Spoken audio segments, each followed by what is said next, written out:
If you wish, we can consider divorce, but I'd like to continue living with our son." Despite John berating me extensively, he looked satisfied as he took a deep breath. I pondered how to respond, and our son, who had been waiting in the background, stepped forward. "Dad, if you don't know, let me tell you," our son said, pointing at his father's mistress. His words made me break into a cheeky smile. "My name is Jennifer. I turned 42 this year, currently working as a freelance illustrator. We've been married for 15 years, and we have a son in 8th grade. Throughout our marriage, John has jumped from job to job, not lasting very long. Most of our income comes from my work as I balance housework, raising our child, and my job. Working from home became a necessity as John took sporadic short-term jobs. Despite being a newbie in the freelance world initially, my efforts resulted in a stable income and consistent work. Referrals from former clients led to new projects, and I now illustrate educational magazines and brochures. With David growing up, I managed to work from home and go out for work a few times a week. The three of us lived harmoniously, but John's lack of direction troubled me. At 44, he seemed content with his aimless life, rarely working full-time. Despite having free time, he didn't contribute much to housework or child raising. John's disinterest in our son David, who was entering his challenging teenage years, frustrated me. David, although not very talkative, occasionally helped with chores without being asked. However, John showed no interest in our son and rarely assisted with household responsibilities. Lately, John had been coming home late more often, and I couldn't shake off my unease and frustration. Even on days when he claimed to be working, I suspected he might be doing something else. His sudden interest in picking up and dropping off David at his basketball club raised suspicions, as it contradicted our household rule of always having a parent handle these tasks. While I appreciated the help, something felt off, and my suspicions started to crystallize over the past few months. As I passed by the place where David goes, I decided to take a different route home for a change of scenery. While shopping near David's facility, I unexpectedly spotted John, who wasn't supposed to be there. He had claimed he'd be late tonight due to out-of-town work. To my surprise, he was chatting happily with a woman who appeared to be one of the staff members from the basketball facility. A sense of unease washed over me as I observed the two of them. The woman noticed me and tilted her head, asking, "Excuse me, are you David's mom?" I reluctantly confirmed, and she thanked me for my son being in her care. Awkwardly nodding, I engaged in small talk with her, curious about her role at the facility. Ignoring my husband, who seemed rigid and tense, I attempted to gather information. The woman introduced herself as Jessica, but I couldn't help but wonder why she didn't provide more details about her role with David. Ignoring my puzzled expression, my husband seemed eager to end their conversation. On the way home, we didn't speak, and he deliberately avoided eye contact, appearing distant. His recent late returns and eagerness to handle drop-offs and pickups, combined with his strange behavior after being spotted, fueled my suspicions. I couldn't shake the feeling that Jessica had something to do with it. As we walked home, I wondered if he was having an affair with this younger woman. In my heart, I sensed a change since he began doing the drop-offs and pickups. He had become noticeably distant, and when I inquired about his behavior, our son responded curtly, displaying annoyance. Chasing after our reluctant son and forcing him to the facility every day felt wrong. My suspicions grew, and soon they were confirmed. One day, as I casually dropped by, Jessica found excuses to visit our home more frequently. While she mentioned our son, it became clear that it was just a pretext. She always appeared when my husband was home, not me or our son. Watching them cheerfully converse in the living room, I was certain of John's infidelity. A month after noticing odd behavior, my husband began coming home later and occasionally leaving for days. When I jokingly remarked about his late return, suggesting he spare me the cheating, he abruptly stood up and glared at me. "Just stick to your work. I'm taking care of David, so don't pry into it unnecessarily," he retorted before leaving the living room with a sigh. I seethed with anger at being told as if he was handling everything, when in reality, he had left all the housework and the responsibility of taking care of David to me. My frustration surfaced during one of our petty disputes, and David, who had been silently observing, finally spoke up. "What's the matter, Mom?" David questioned, having noticed the tension. Trying to downplay it, I asked about him and why he was up at that hour. David, stepping out of his room, stared at me before hesitantly sharing his observations about a female staff member he suspected to be his father's mistress. According to David, this woman, Jessica, would frequently approach him at the facility, annoying him with her clinginess. He felt frustrated that she had started coming to our house, a sentiment I shared. It was evident that my son disliked having someone from his basketball club imposing on our home, providing me with a sense of relief. However, the problem persisted. Returning home from a client meeting, I heard cheerful conversation in the living room, the voices of John and Jessica. David was noticeably absent, holed up in his room. Upon entering the living room, both John and Jessica turned their eyes toward me. Jessica, with unwavering confidence, greeted me. "Welcome back, David's mom." I ran into John, so he invited me in, Jessica said, addressing my husband by his name, a fact that deeply unsettled me. Attempting sarcasm, I inquired about her frequent meetings with John, to which she responded with a smug face, claiming it was part of her job. Her audacity continued as she pointed out the deficiencies in my housekeeping, expressing that the house felt cozy but lacked thorough cleaning. My husband didn't rebuff her comments and even chuckled along, seemingly siding with Jessica. Although I worked from home, I felt self-conscious about not keeping up with housework. However, if he contributed more to chores and childcare, it wouldn't be an issue. Feeling mocked and ridiculed, unable to bear the tension, I hastily left the living room for the bedroom, still holding my belongings. Frustration, sadness, and embarrassment overwhelmed me. I feared that Jessica might eventually take over my place in the family. Even after that encounter, my husband and Jessica continued their outings, displaying their relationship in front of me, leaving me speechless. I later learned from others that they often met under the guise of discussing my son's education, further deepening my sense of betrayal.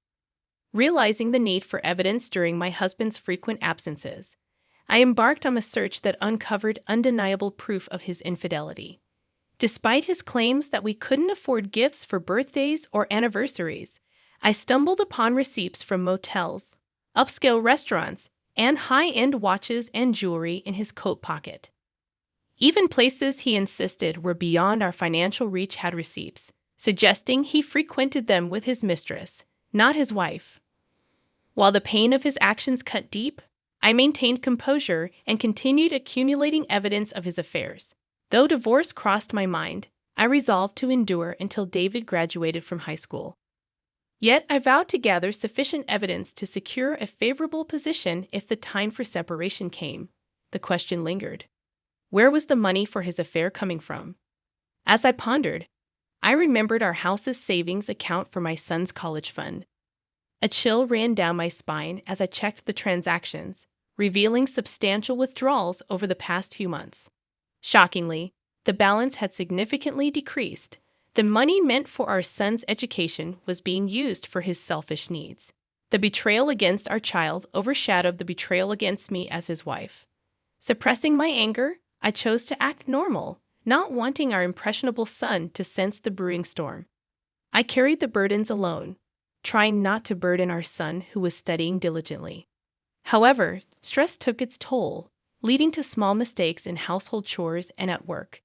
Even longtime client Mrs. Smith noticed my worn-out state, expressing concern and offering comfort. While I struggled, my husband reveled in his affair, seemingly more relaxed without my interference. Eventually, our son, David, would inevitably confront the issues within our family. Observing my downtrodden demeanor, David silently approached to help with household tasks. "I kind of know what's going on, huh?" he said, folding laundry. "Do whatever you want to do, Mom. You don't have to worry about me." His thoughtful actions, though sparing in words, warmed my heart and intensified my anger toward the traitor who touched the money reserved for our son's future. Retribution for this betrayal became a necessity. Contemplating whether to reach out to the person who had promised support, I weighed the options before me. With clenched fists, I vowed vengeance on my husband and his mistress. One evening, he suddenly announced a week-long work trip for training in another state. However, skepticism arose. The restaurant chain he worked for operated solely within our state, with no offices outside. His earlier boast about the job's perks included not having to relocate out of state. When my son casually mentioned a staff member from his club taking a week off, my husband's startled expression raised suspicions. Despite his initial pride in discussing the intense training, he grew silent and stared anxiously at his smartphone. Since confirming his infidelity, I had been monitoring both him and Jessica. A private investigator revealed that Jessica, working at the basketball facility, also had a week off. Aware that their business trip was a cover for a romantic getaway, I refrained from catching them red-handed, opting for a more strategic plan. Having planned something since discovering their intentions, I coordinated with my son, who was now on board. On the day of their trip, I bid farewell to my unsuspecting husband. My son and I, aided by relatives, began cleaning and packing. The plan was to move out while he was away and stay elsewhere until finding a new home. Supported by relatives angered by his actions yet concerned for David. To prevent my husband's access to our savings account, I transferred the remaining money to my personal account. While making preparations, I couldn't leave his belongings behind and decided to send them to a specific location with Mrs. Smith's consent. A few days after moving, my phone rang with my husband in a panic, requesting money during his supposed training. Declining, I confronted him about the account he usually withdrew from. The frantic voice of Jessica in the background signaled their financial desperation. The next day, my son and I headed to a specific location, a magnificent mansion with a well-maintained garden. Inside, we found my cheating husband and his mistress, sitting on the floor, apologizing to Mrs. Smith. She, with a stern expression, was not just a longtime client, but also the principal of the middle school attended by my son, forging a close relationship over the years. We confide in each other with our personal troubles. I'm deeply sorry for the trouble caused by my husband. In truth, it's my daughter's fault that all of this happened. It turned out that Jessica, who was on a trip with my husband, was questioned by her parents about a package she received at home and had no choice but to return immediately. Naturally, she insisted that my husband accompany her. Upon hearing Mrs. Smith's words, my husband began to shake in fear. Mrs. Smith had always been concerned about my declining health after learning about John's affair.